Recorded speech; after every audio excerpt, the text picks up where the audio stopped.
আমাদের একটা বক পাখি মারা গেছে। এই বক পাখিটা কিভাবে মারা গেছে, একজন মা তার সন্তানকে যেমন আগলে রাখে, ওর জন্য আমার খুবই খুবই খারাপ।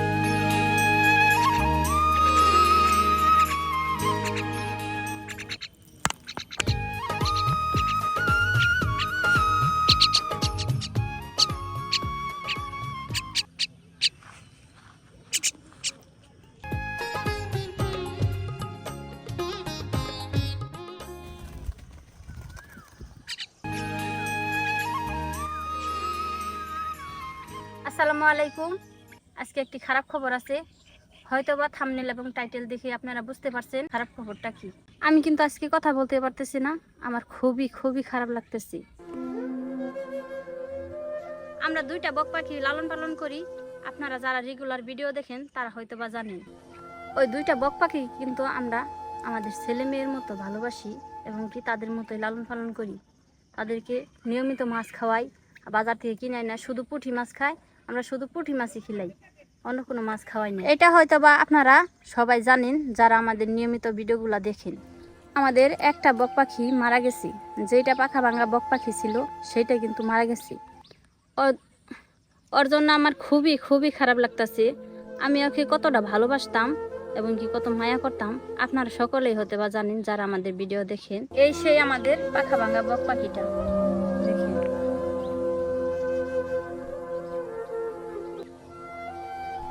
ওর মরা দেহ দেখে আমার খুবই খারাপ লাগতেছে।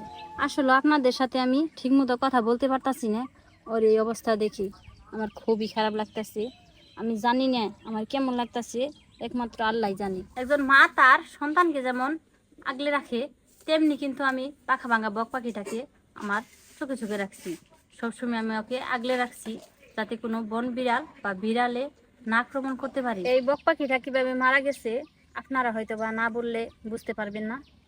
প্রতিদিনের মতো আমি সকাল সকাল আমাদের বক পাখির ঘরটা খুলতে যাই, খুলেই দেখি ভালো বক পাখিটা উড়ে চলে যায় আর ওর মরা দেহটা পড়ে আছে। তখন আমি একদম অবাক হয়ে আপনাদের বাইকে ডাকি,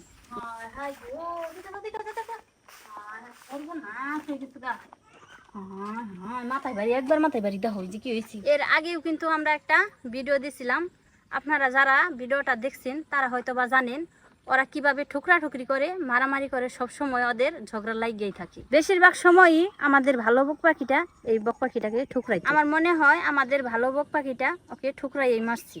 আমাদের ঘর লক ছিল, তা না হলে কিভাবে এরকম হবো। আমাদের ভিডিও যারা বিশেষ করে দেখছেন তারা হয়তো জানেন আমাদের দুইটা বক পাখি আমরা কিভাবে লালন পালন করতাম। আসমা কিন্তু দুইটা বক পাখি তার ছেলে সন্তানের মতো লালন পালন করত। আমরা নিয়মিত পুঁটি মাছ দিতাম বাজার থেকে এনে। তো একটা বক পাখি এইভাবে আজকে হঠাৎ করেই দেখি বক পাখির ঘরে এইটা মরে পড়ে আছে। আর দেখাইছিলাম না এই যে ওর এই যে ঠোঁটের হিন্দে ঠুকরাই একবার রক্ত বেঁকে হেলাই দিছে। হ্যাঁ হ্যাঁ, একটা ভিডিও অবশ্যই আমরা দিয়েছিলাম কিছুদিন আগে, আপনারা হয়তো যারা দেখছেন তারা হয়তো জানেন। ওরে কিন্তু এই যে এই জায়গাটা দিয়ে, এই জায়গাটা দিয়ে ঠুকরাইয়া ওর যে শরীর থেকে একদম রক্ত বাইর করে হাল দিছিল। এটা এই যে এই যে দাগটা রয়েছে আসমানে, এই যে এই দিক দিয়ে ঠুকরাইয়া ভালোটায় ওরে রক্ত বাইর করে হাল দিছিল। আসলে যারা দেখছিলেন ভিডিওটা তারা হয়তো জানেন। কত সুন্দর করে মাছ খাওয়ায় হাতে নিয়ে। এখন আর আফসোস করলেও কিছু করার নাই, যেহেতু মারা গেছে। হাতে মাছ খাইছে, অতি ভালো খাইছে। অতি তো সবসময় কাছে থাকছে বেশি। ও আমার দেখে ভয় পায় নাই। এইটাই সবসময় বেশিরভাগ কাছে থাকতো আসমার, কারণ এইটা উঠতে পারে নাই। আর আমাদের ভালোটা উড়ে উড়ে এমপি গেতো গা, আর এইটা তো কোথাও যাইতে পারতো না, এটা সবসময় বাড়িতেই থাকতো।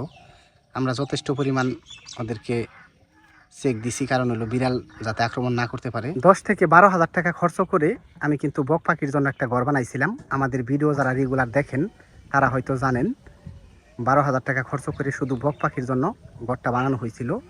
কারণ হইলো বক পাখিগুলো যাতে ভালোভাবে থাকে, ওদের জন্য একটা সেফটি থাকে। বক পাখিকে বিড়াল বেশিরভাগ আক্রমণ করে, শুধুমাত্র বিড়াল এবং বন বিড়ালের হাত থেকে বাঁচানোর জন্য এই 12,000 টাকা খরচ করে আমি ওদেরকে ঘর বানিয়ে দিয়েছিলাম। তারপরেও আমি একটা বক পাখি বাঁচাতে পারলাম না।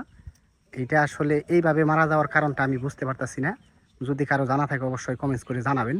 কারণ ভালো বক পাখি সকালবেলায় আমরা ছেড়ে দেব, ঠিক ওই সময় একটা বক পাখি মরে আছে। ওরা কি দুইটাই মারামারি করেই মারা গেল না কি কারণে মারা গেল, বিষয়টা আসলে আমি এখনও ক্লিয়ার না। অবশ্যই যদি কারোর ধারণা থাকে কমেন্টস করে জানাবেন।